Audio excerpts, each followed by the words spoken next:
بسم اللہ الرحمن الرحیم، لیکچر نمبر 53۔ اس سے پہلے والے لیکچر میں ہم نے سورہ بقرہ شروع کی تھی اور صرف الف لام میم پر تفصیل سے بات کی تھی کہ حروف مشبہات کیا ہوتے ہیں اور قرآن میں جو متشابہات ہیں ان کی کتنی قسمیں۔ آج اگلی آیت پڑھیں گے انشاءاللہ۔ ذالک الکتاب لا ریب فیہ ھدی للمتقین۔ میں نے آپ کو بار بار بتایا ہے، پھر یاد دہانی کرا رہا ہوں، یہ لیکچر پوری طرح جب سمجھ میں آئیں گے جب قرآن آپ سامنے رکھ کر پڑھیں۔ آپ تو قرآن سامنے رکھا کریں، اس میں پھر آپ نے بلکہ پینسل سے نشان بھی لگائیں اس کے اوپر۔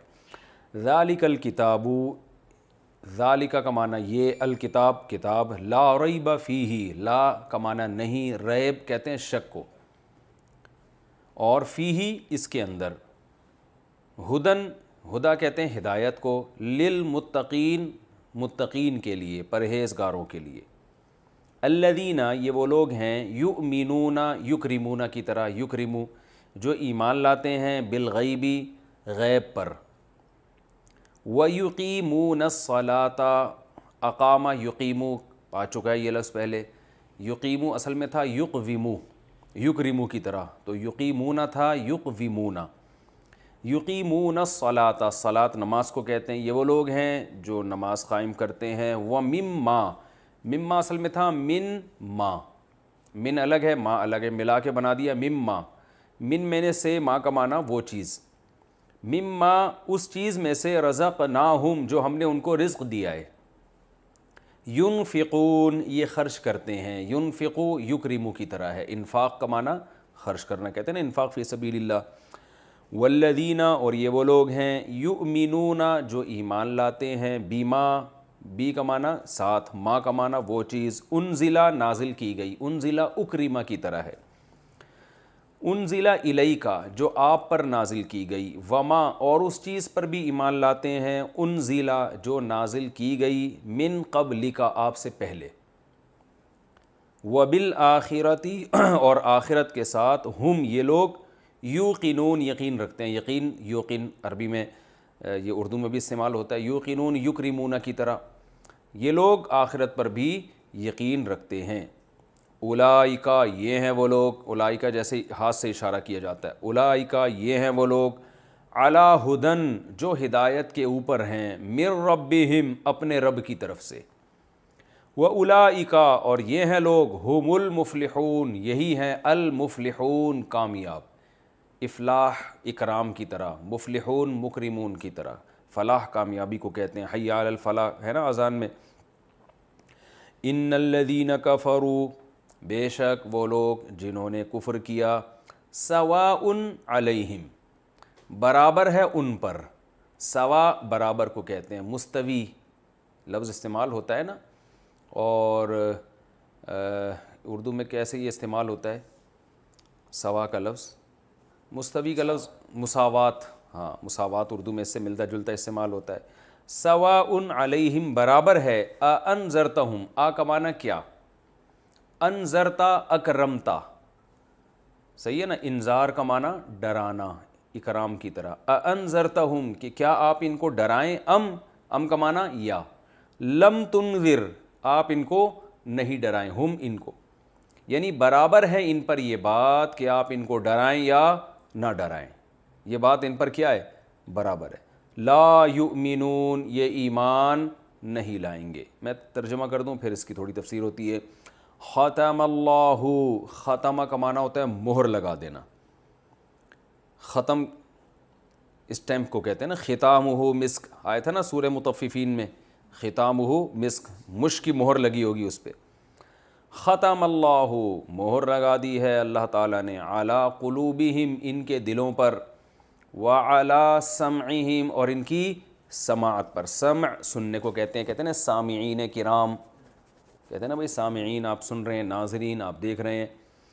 ختم اللہ علی قلوبہم وعلی سمعہم وعلی ابصارہم غشاوہ، اور ہے ابصارہم ان کی نگاہوں پر، بصر کسے کہتے ہیں، آنکھ کو، نظر کو کہتے ہیں نا بصر، ابصار اس کی جمع ہے، ان کی آنکھوں پر یا نگاہوں پر غشاوہ پردہ، کہتے ہیں نا غشی طاری ہو گئی، پردہ طاری ہو گیا، تو غشاوہ کسے کہتے ہیں، پردے کو۔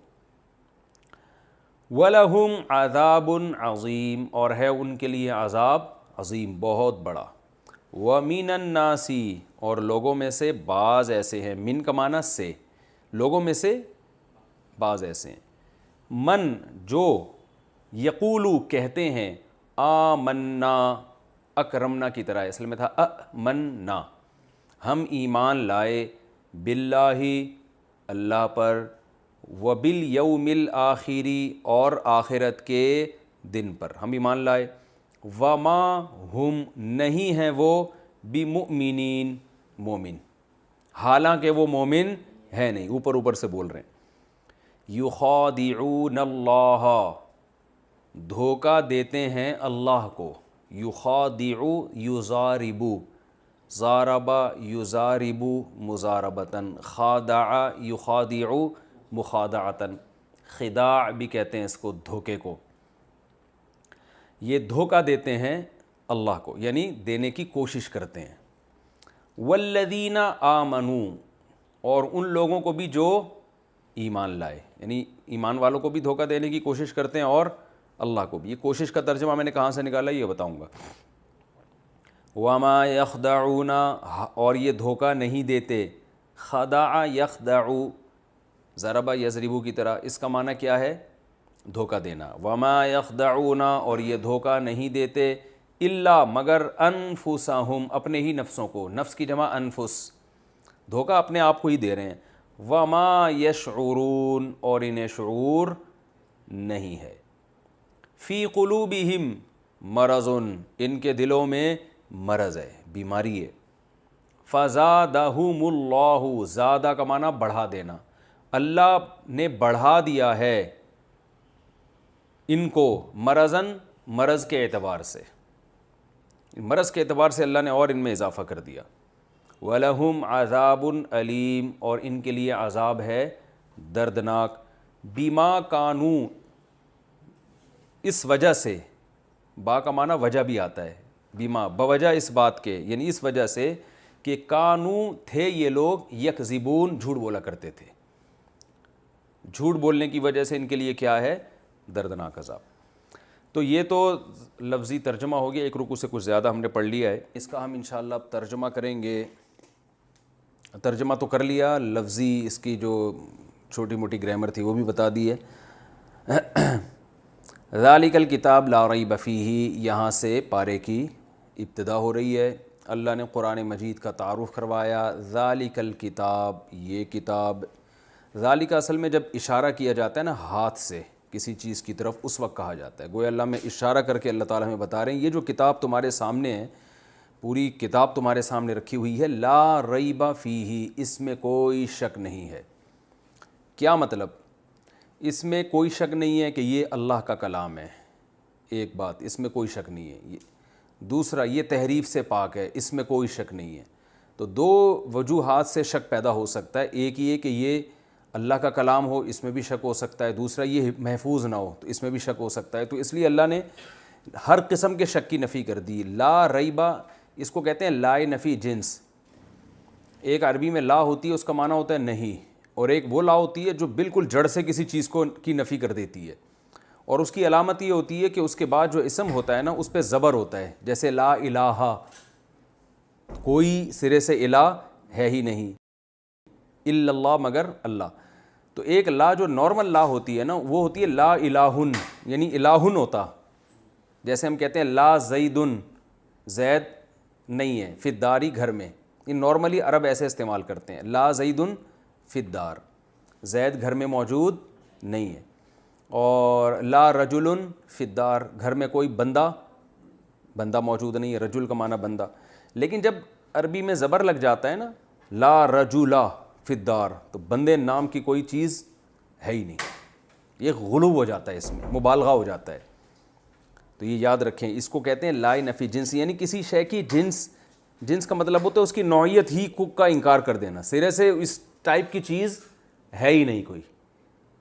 تو لا الہ الا اللہ، الہ سرے سے کوئی ہے ہی نہیں سوائے اللہ کے۔ تو ورنہ مشرکین کہتے ہیں نا وہ بھی ہیں، وہ اصل وہ ہے، یہ جو دوسرے چھوٹے موٹے معبود ہیں یہ بھی ہیں مگر یہ ذلی ہیں۔ تو اللہ نے بتا دیا کہ بھائی معبود نام کی کوئی چیز اللہ کے سوا ہے ہی نہیں، اس کا وجود ہی نہیں ہے، یہ سب فضول چیزیں بنائی ہوئی ہیں تم لوگوں نے۔ تو یہاں بھی اللہ نے لا ریبن فیہ نہیں فرمایا، لا ریبن فیہ، ریبن کا معنی ہوتا ہے اس میں کوئی شک نہیں ہے، لا ریبہ کا معنی شک و شبے کی گنجائش ہے ہی نہیں اس میں، کیونکہ انٹروڈکشن ہے نا قرآن کا، پہلے اللہ تعالیٰ اس کے بتا تو دیں کہ یہ صحیح ہے، تو پھر ہمیں آگے دلچسپی ہوگی اس میں۔ آگے بتایا ھدی للمتقین، ہدایت ہے پرہیزگار لوگوں کے لیے۔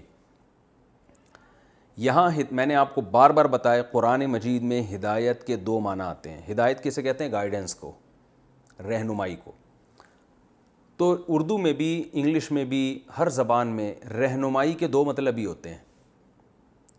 ایک رہنمائی یعنی گائیڈنس کا مطلب ہوتا ہے آپ کسی کو سیدھا راستہ بتا دیں، اس کو بھی گائیڈنس کہتے ہیں۔ ایک گائیڈنس یہ ہوتی ہے آپ اس کو اس پہ چلا بھی دیں، یعنی ایسے اسباب اور وسائل کہ جیسے آپ سے کوئی ایڈریس پوچھ رہا ہو، یار میں نے صدر جانا ہے، تو ہوتا یہ کہ آپ اس کو راستہ بتا دیں، بھائی یہاں سے جاؤ گے سیدھے ہاتھ پہ مڑو گے، الٹے ہاتھ پہ مڑو گے، وغیرہ وغیرہ۔ اور ایک ہوتا ہے چلیے میں آپ کو چھوڑ آتا ہوں۔ تو قرآن میں یہ دونوں معنی میں ہدایت استعمال ہوا، کبھی کسی اور معنی میں، کبھی دوسرے معنی میں۔ تو جو ہدایت کے ان دو میننگ میں فرق نہیں کر پاتے وہ کنفیوز ہوتے ہیں۔ بات آ گئی سمجھ میں؟ جیسے قرآن میں آتا ہے اہدنا الصراط المستقیم، اے اللہ ہمیں سیدھے راستے کی ہدایت دے، دعا مانگ رہے ہیں نا۔ لیکن ہم نے سورہ بلد میں پڑھا تھا وَہَدَيْنَاهُ النَّجْدَيْن، ہم نے اس کو دونوں راستے ہدایت کر دی ہیں۔ تو جب اللہ نے دونوں راستے ہدایت کر دی ہیں تو ہم پھر سیدھے راستے کی ہدایت کیوں مانگ رہے ہیں؟ اللہ تو کہہ رہے ہیں میں نے تو سیدھا کی بھی ہدایت کر دی اور غلط کی بھی ہدایت کر دی۔ تو وہاں ہدایت کا معنی کچھ اور ہے، سورہ فاتحہ میں ہدایت کا معنی کچھ اور ہے۔ سورہ بلد میں ہدایت کا معنی یہ ہے کہ اللہ نے دونوں راستے دکھا دیے۔ جب سورہ فاتحہ میں ہم اللہ سے ہدایت مانگتے ہیں تو مراد دکھانا نہیں ہے، اے اللہ ہمیں وہاں تک پہنچا دے، چلا دے، یا ہمیں سیدھے راستے پہ چلنے کی توفیق دے دے۔ بات آ گئی سمجھ میں؟ توفیق کا لفظ بہت استعمال ہوتا ہے قرآن و سنت کی اصطلاح میں، کہتے ہیں اللہ توفیق دے گا تو یہ کام کر لیں گے۔ یہ توفیق کی ڈیفینیشن کیا ہے؟ ارے آپ کسی کو بولو یار تم کبھی نماز بھی پڑھ لیا کرو، کہہ رہے ہیں یار اللہ جب توفیق دے گا تو پڑھ لیں گے۔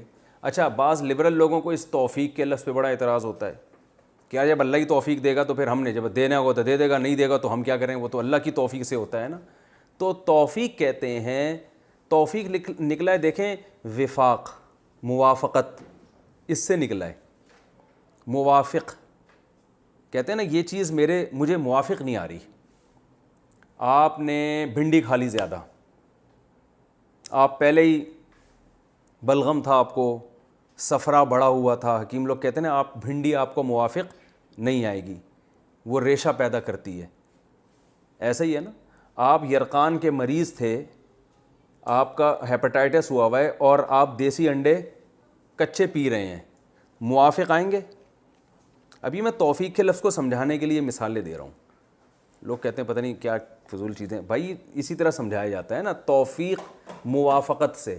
کہتے ہیں نا یہ انڈا آپ کو موافق نہیں آئے گا، آپ تو پہلے ہی جگر کے مریض ہیں، تو موافق کا معنی مناسبت ہو جائے۔ تو توفیق یہ نکلا ہے وفق یوفق توفیقاً، سبح یسبح تسبیحاً سے، توفیقاً یعنی کسی چیز کو کسی چیز کے موافق کر دینا۔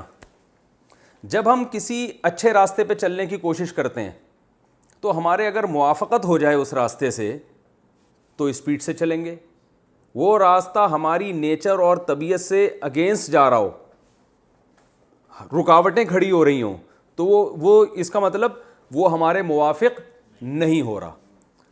تو اللہ کو یہ قدرت ہے کہ اچھے راستے کو آپ کے موافق بنا دے، یہ بھی قدرت ہے۔ بنا دے گا تو ہم کہیں گے اللہ نے توفیق دے دی ہے آپ کو، یعنی یہ راستہ آپ کے موافق بنا دیا ہے۔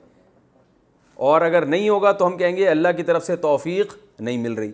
تو اب اس کی اصطلاح میں جو تعریف ہے توفیقی، جعل الاسباب موافقۃ للمطلوب الخیر، گاڑی زبان استعمال کی ہے، آسان سمجھا دیتا ہوں۔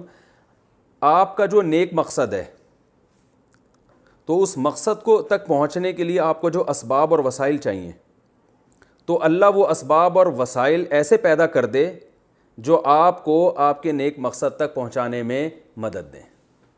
تو کبھی اللہ کی طرف سے نا ایسے حالات پیدا ہو جاتے ہیں, کبھی اللہ کی طرف سے رکاوٹیں ہوتی ہیں تو آزمائش بڑھ جاتی ہے انسان کی. ایسے موقع پر انسان ہتھیار ڈال دیتا ہے. تو یہ مطلب ہے توفیق کا کہ اللہ تعالیٰ وہ اسباب جو آپ کے نیک مقصد تک پہنچنے کے لیے کچھ اسباب چاہیے نا, تو اللہ وہ اسباب آپ کے لیے کیا کر دیتا ہے, آسان. تو اب کیا مطلب, ہم کہیں گے بھائی قدرت کی طرف سے بھی آپ کی موافقت ہو گئی ہے, قدرت کی طرف سے بھی آپ کو توفیق مل رہی ہے. لبرل تو نہیں کہنا چاہیے, جو ایتھیسٹ ہیں, جو ملحد ہیں, وہ کہیں گے نیچر آپ کا ساتھ دے رہی ہے. نیچر کیا کر رہی ہے؟ میں نے یوٹیوب پہ ایک ویڈیو دیکھی نا, وہ سونامی کا طوفان کی, تو اس پہ کسی ملحد نے لکھا ہوا تھا نیچر از اینگری, فطرت بہت غصے میں. ہم کہتے ہیں اللہ کا غضب ہے نا, زلزلہ آ رہا ہے, تو جو ملحد ہیں وہ سب کس چیز کے کھاتے میں ڈال دیتے ہیں, نیچر کے, کہ نیچر غصے میں. حالانکہ نیچر بذات خود تو کوئی چیز ہی نہیں ہے. تو نیچر ٹینشن میں, نیچر غصے میں, نیچر آپ سے خوش ہے. قرآن نے بھی کہا نا کہ زندگی ایسی ملے گی قیامت کے دن وہ زندگی آپ سے خوش ہوگی. تو یہ تو مجازن کہا ہے قرآن مجید نے. تو یہاں مطلب ہے, یہاں جو ہدایت ہے, ہدن, یہ کتاب ہدایت ہے. یہاں ہدایت سے مراد, پہلے میں آگے متقین کا مطلب بتاؤں گا نا, پھر ایک اشکال کروں گا, اس کے جواب میں یہ بات سمجھ میں آئے گی. متقین کسے کہتے ہیں, کئی دفعہ بتا چکا ہوں, پرہیزگار لوگوں کو. متقی کسے کہتے ہیں؟ پرہیزگار, بچنے والے, گناہ سے, برائی سے اجتناب کرنے والے, ایوائڈ کرنے والے جسے آج کل کہا جاتا ہے. اجتناب ذرا گاڑھا لفظ ہو جاتا ہے.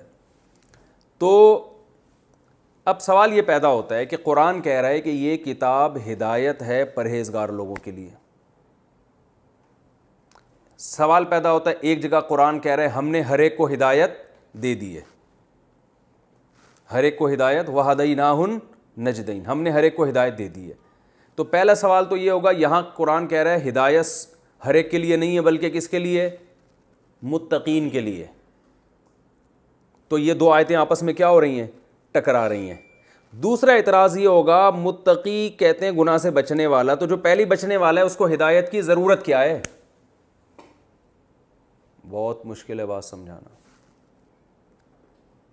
بھائی ہم ہدایت کا ترجمہ یہ کرتے ہیں, پہلا دوبارہ سے سب دماغ سے نکال دیں, دوبارہ اشکال دہراتا ہوں میں. سوال پیدا ہوتا ہے, قرآن سورہ بلد میں کہہ رہا ہے کہ ہم نے ہدایت دے دی ہے انسان کو, دونوں راستوں کی ہدایت ہم نے دے دی ہے. یہاں قرآن کہہ رہا ہے صرف متقین کے لیے ہدایت ہے, کسی اور کے لیے نہیں ہے. یہ ایک اعتراض, دو آیتیں ٹکرا رہی ہیں. اس اعتراض کا جواب ہم یوں دیتے ہیں کہ وہاں ہدایت کا معنی تھا راستہ دکھانا, یہاں ہدایت کا معنی ہم لیں گے راستے پہ چلانا. تو متقین کو یہ سیدھے راستے پہ چلائے گا, دوسروں کو نہیں چلائے گا. یہ اشکال تو ایسے حل ہو گیا. لیکن اس جواب میں ایک دوسرا اعتراض کھڑا ہو جاتا ہے کہ متقی تو کہتے ہی اس کو جو سیدھے راستے پہ چل رہا ہو, تو جب وہ چل رہا ہے پہلے سے تو اس کو چلا کے کیا کر لیا بھائی قرآن نے؟ ہدایت ہے اس کے لیے جو سیدھے راستے پہ, ارے کیا ہو گیا, ہدایت ہے اس کے لیے جو سیدھے راستے پہ چل رہا ہے, یعنی اس کو سیدھے راستے پہ چلائے گا. ہدایت کا یہ معنی لے رہے ہیں نا کہ اس کو سیدھے راستے پہ چلائے گا. کس کو چلائے گا؟ جو پرہیزگار ہے, تو وہ تو پہلے ہی چل رہا ہے. تو ہم نے ایک اشکال کا جواب دیا تو دوسرے اشکال میں پھنس گئے. اس کا جواب یہ ہے, یہ چیزیں جب تک آپ, یہ اصول قرآن کی تفسیر کے لیے جب تک آپ نہیں سمجھیں گے نا, قرآن سمجھ میں نہیں آئے گا. اور آج کل جو زیادہ تر جو متجددین اور جو سرسری طور پہ تفسیریں پڑھ رہے ہیں, باقاعدہ عربی گرامر کی گہرائی میں جا کے مدرسوں میں بیٹھ کے علم حاصل نہیں کرتے, ان میں بڑا فالٹ یہ ہوتا ہے کہ وہ ان چیزوں کا جواب نہیں جانتے. تو یہاں یہ بات یاد رکھیں, عربی زبان میں بسا اوقات جب ایسا ہوتا ہے, کئی دفعہ ایسا ہوتا ہے کہ کوئی کام بول کر اس کام کا ارادہ مراد ہوتا ہے, حقیقت میں وہ کام مراد نہیں ہوتا. اور بعض دفعہ کام بول کر دعوی کام مراد ہوتا ہے. مثال سے سمجھاؤں گا انشاءاللہ. اس کو کہتے ہیں فعل بول کر ارادہ فعل, اور کبھی فعل بول کر دعوی فعل. ٹھیک ہے, دعوی فعل کی مثال دوں, قرآن مجید میں آتا ہے سورہ صف میں جو ہے نا، سورہ صف 28ویں پارے میں، یا ایھا الذین آمنوا لم تقولون ما لا تفعلون، اے ایمان والو ایسی بات کیوں کہتے ہو جو کرتے نہیں ہو، ایسی بات کیوں کہتے ہو جو کرتے نہیں ہو۔ صحابہ یہ کہا کرتے تھے کہ جہاد فرض ہو گیا تو ہم کریں گے، جب ایک دم فرض ہوا تو بعض لوگ ظاہر پریشان ہو گئے کہ بھئی ابھی کیوں، منافقین تو پیچھے ہی ہٹ گئے بالکل ہی۔ تو اللہ نے فرمایا کہ ایسی بات کہتے کیوں ہو جو کرتے کیوں نہیں۔ اب اس آیت کو لے کے ہم لوگ کیا کرتے ہیں کہ کوئی شخص خود عمل نہیں کر رہا لیکن بات اچھی کر رہا ہے، تو ہم کہتے ہیں جب کرتے نہیں ہو تو باتیں کیوں کرتے ہو، ایسی بات کہتے کیوں ہو جس پر خود عمل نہیں ہے۔ یہ آیت وہاں فٹ کر دیتے ہیں نا۔ کیا ہو گیا بھائی؟ دیکھو کوئی آدمی آپ سے آ کے کہہ رہا ہے یار نماز پڑھ لیا کرو، آپ اس سے کہتے ہیں تم خود پڑھتے ہو، کہتے ہیں میں تو نہیں پڑھتا لیکن میں مذاکرہ کر رہا ہوں یار، اچھا تمہیں بھی ترغیب دوں، ہم بھی پڑھ لیں گے اس بہانے۔ بھائی لوگ کہتے ہیں نا شکل اچھی نہیں ہو تو بات تو اچھی کرنی چاہیے، تو صرف یہ شکل کے بارے میں نہیں ہے، اعمال بھی اچھے نہ ہو تو بات تو کم از کم اچھی کرنی چاہیے۔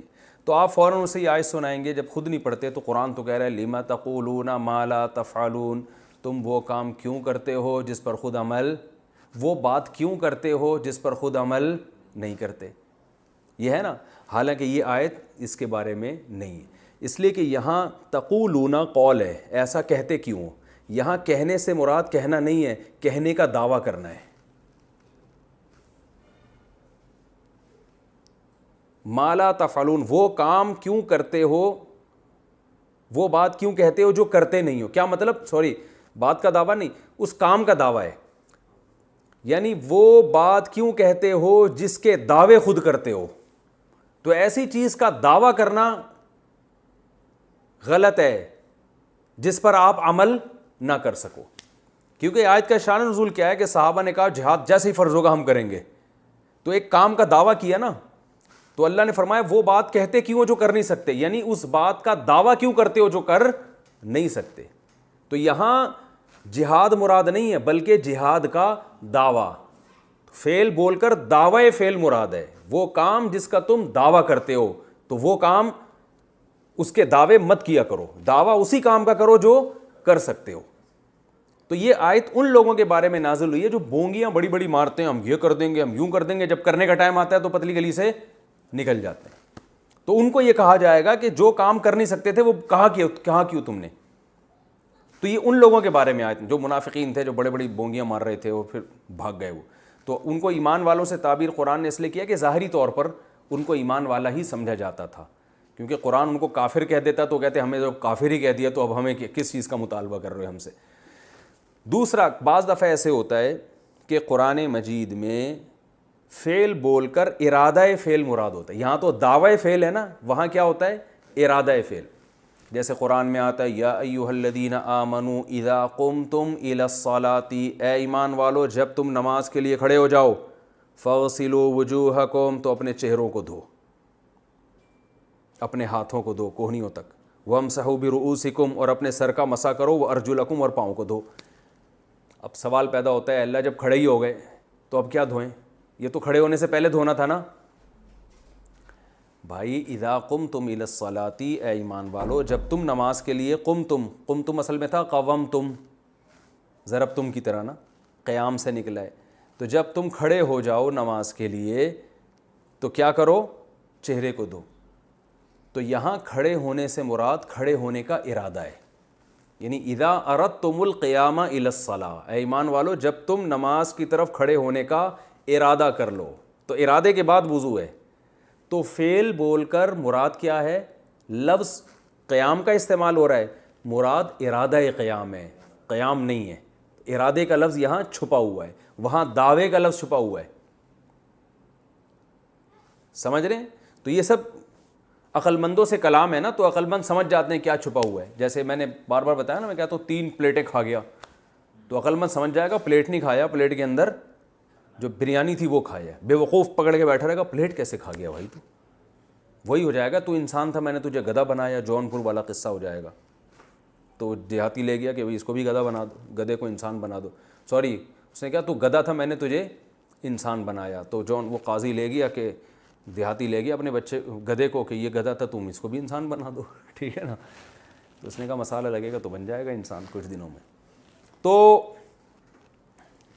یہاں بھی یہی ہے ہدی للمتقین، یہاں تقوی سے ارادہ تقوی مراد ہے، متقین سے پرہیزگار نہیں، وہ لوگ جو پرہیزگار بننے کا ارادہ رکھتے ہیں، یعنی وہ لوگ جو یہ چاہتے ہیں کہ ان کو سیدھا راستہ ملے، اور سیدھا راستہ ملے کا مطلب کیا، ان کو پتہ چلے کہ صحیح کیا ہے اور غلط کیا ہے، تاکہ غلط سے بچیں اور صحیح پر چلیں، جو یہ چاہیں گے ان کو اس سے ہدایت ملے گی۔ کیا مطلب؟ سیدھا راستہ نظر نہیں آئے گا، سیدھے راستے پہ چلنے کی توفیق ملے گی، اس سے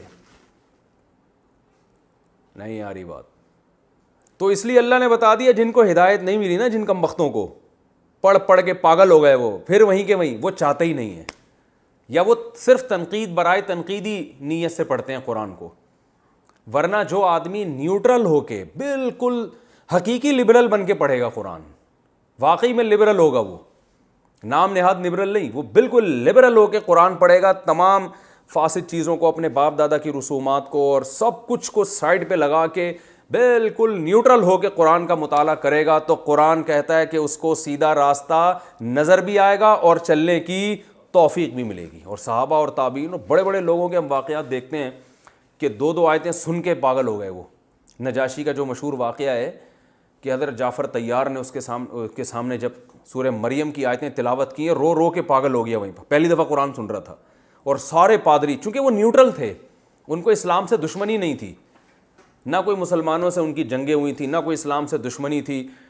تو کچھ بھی نہیں، نیوٹرل ہو کے جب انہوں نے سنا تو انہوں نے کہا یہ تو وہی تورات ہے، وہی انجیل ہے، جو اسی جیسا کلام ہے یہ، اور مسلمان بھی ہو گیا، اور نبی صلی اللہ علیہ وسلم کی خدمت میں تحفے بھی بھیجے۔ تو اسی طرح وہ جو ہرقل بادشاہ، وہ بھی سن کے مسلمان ہو گیا تھا، لیکن اس نے مسلمان کا مطلب اس کو سمجھ میں آ گیا سچا دین ہے، تو اس نے اپنی قوم کے سامنے اسلام پیش کیا، بادشاہ تھا، اس نے کہا بھائی یہ ہے، تو قوم جو تھی نا وہ بگڑ گئی، تو اس کو ڈر ہوا کہ میرے خلاف بغاوت ہو جائے گی، تو پھر اس نے یو ٹرن لے لیا، ٹھیک ہے نا، ورنہ وہ بھی مان گیا تھا۔ تو اللہ نے فرمایا ہدی للمتقین، جو چاہتے ہیں نا کہ سیدھا راستہ ملے، تو ان کے لیے یہ، یعنی تو کیا مطلب، متقی بول کر وہ جو متقی بننا چاہتے ہیں ان کو یہ سیدھا راستہ دکھائے گا۔ آگے اللہ تعالیٰ ارشاد فرماتے ہیں الذین یؤمنون بالغیب، جو متقی بننا چاہتے ہیں نا، پھر ان کی کچھ علامتیں ہیں۔ دیکھو اس کی مثال ایسے ہے کہ جیسے ایک ڈاکٹر کے پاس آپ گئے، ڈاکٹر کہہ رہا ہے میں بڑا زبردست علاج کرتا ہوں اور میں آپ کی ساری بیماریاں ختم ہو جائیں گی، آپ فٹ فاٹ صحت مند ہو جاؤ گے، تو آپ اس سے کہتے ہیں یار وہ تو آیا تھا، وہ تو ٹھیک نہیں ہوا تھا، وہ بھی آیا تھا، وہ بھی ٹھیک نہیں ہوا تھا۔ تو ڈاکٹر کہتا ہے کہ جو صحت چاہے گا نا اس کو صحت ملے گی، وہ چاہتے ہی نہیں، ان کو جو پرہیز بتاتا ہوں وہ پرہیز نہیں کرتے، جو کھانے کو کہتا ہوں وہ کھاتے نہیں۔ تو پھر وہ پیشنٹ پوچھتا ہے کہ اچھا جو صحت مند ہو کے چلے جاتے ہیں آپ کے پاس سے، ان کی کچھ علامتیں مجھے پتہ چل جائیں تاکہ میں دیکھ لوں کہ کون ہے جن کو آپ سے فائدہ ہوا اور کون ہے جن کو آپ سے فائدہ نہیں ہوا، تاکہ میں اپنے آپ کو شامل کروں کہ میں اس کیٹیگری میں آ بھی رہا ہوں کہ نہیں آ رہا۔ تو فوراً وہ بتائے گا وہ دیکھو جو فلاں صبح اٹھ کے ایکسرسائز کرتا ہے، میرے مشورے پر نا ایکسرسائز کرتا ہے، دوپہر کھانے کے بعد آرام کرتا ہے، کھاتا کم ہے، ٹھیک ہے نا، اور سادہ غذائیں زیادہ کھاتا ہے، یہ نہیں کرتا وہ نہیں کرتا، اور پھر اس کی صحت ایسی ہے اور اس کو جو انعامات ملے وہ یہ ہیں۔ تو یہ علامتیں کیوں بتائی جا رہی ہیں؟ تاکہ آپ بھی ان لوگوں کی فہرست میں داخل ہو جاؤ اور آپ کو پتہ چل جائے کہ جو اس ڈاکٹر سے فائدہ اٹھانے والے لوگ ہیں وہ فائدہ اٹھا کے ان کی علامتیں کیا ہیں۔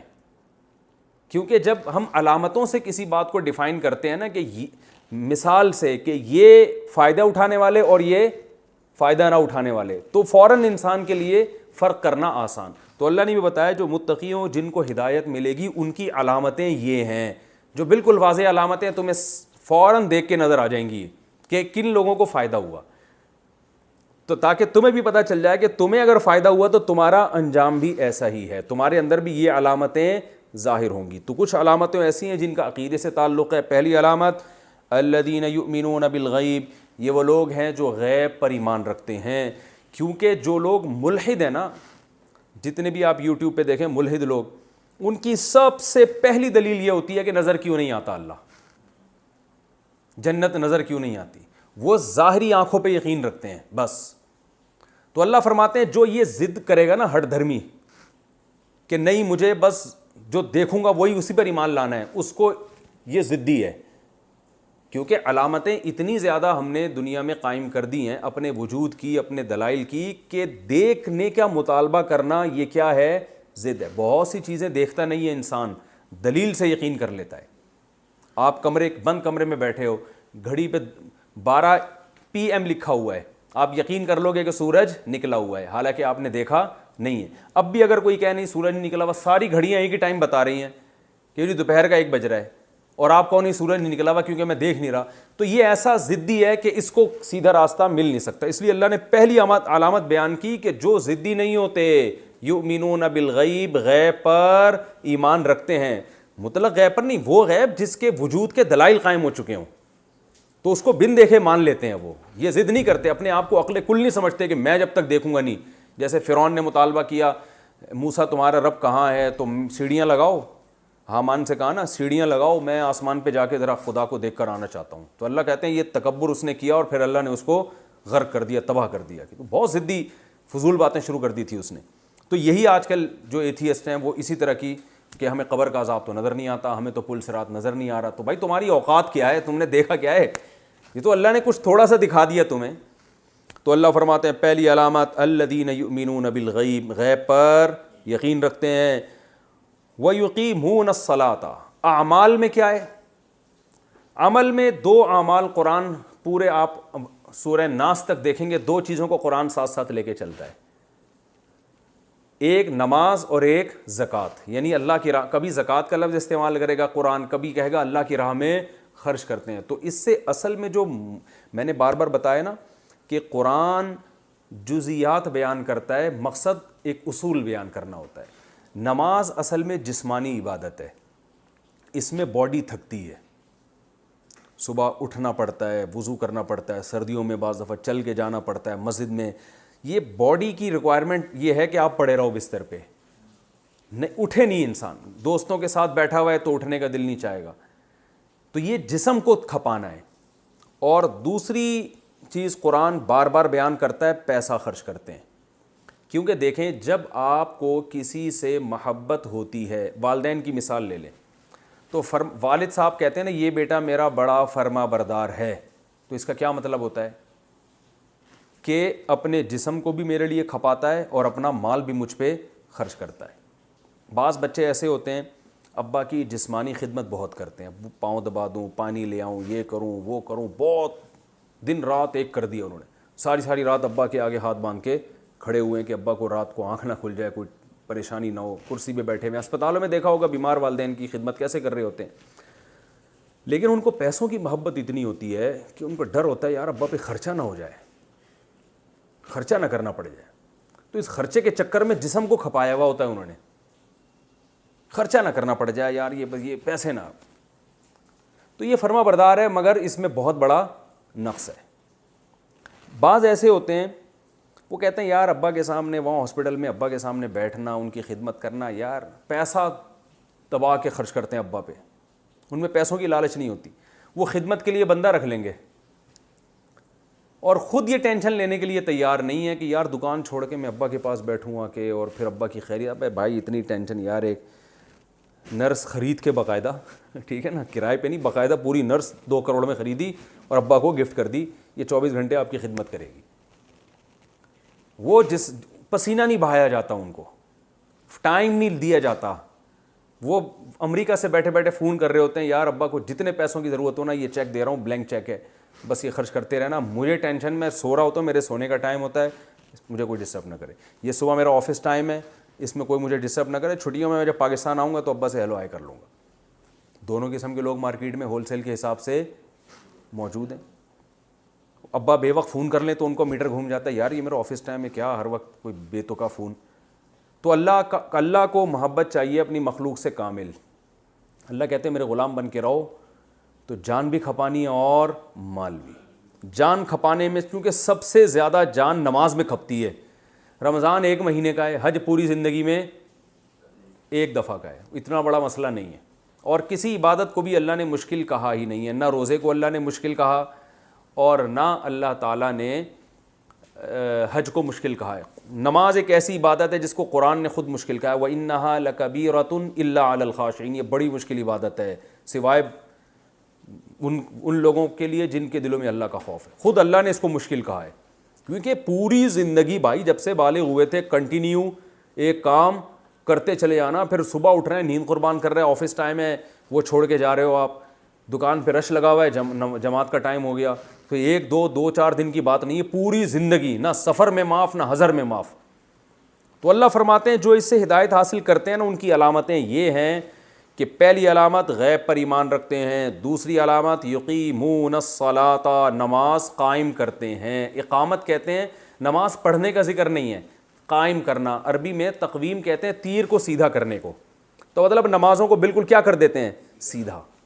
ٹرخانے والا کام نہیں ہے اس میں. جماعت کی نماز بھی آ گئی, خشوع و خضوع سے بھی آ گئی, کیونکہ جو کام کنٹینیو ہوتا ہے نا انسان پھر لاؤبالی پن سے وہ شروع کر دیتا ہے. تو اس لیے اللہ نے نماز کے لیے پڑھنے کے بجائے کون سا لفظ استعمال کیا, اقامت. تقویم الرمح عربی میں کہتے تھے تیر کو سیدھا کرنا, تو تیر کتنا سیدھا کیا جاتا ہے نا تب چلتا ہے وہ. تو یہاں بھی اللہ نے نماز قائم کرنے کا کہ نہ ان میں جسمانی سستی ہوتی ہے میرے حکم کی بجاوری میں, اور نہ مال خرچ کرنے سے رکتے ہیں. یہ مجھے خوش کرنے کے لیے پیسے بھی لگاتے ہیں, اور مجھے خوش کرنے کے لیے جسمانی اپنے ٹائم بھی. یہ نہیں کہ جو سس بچہ تھا نا, ابا نے مجھے فون کیوں کر لیا بے وقت, ابھی تو میرا آفس ٹائم تھا, یہ تھا تو وہ تھا, تو یہ سب چیزیں نہیں.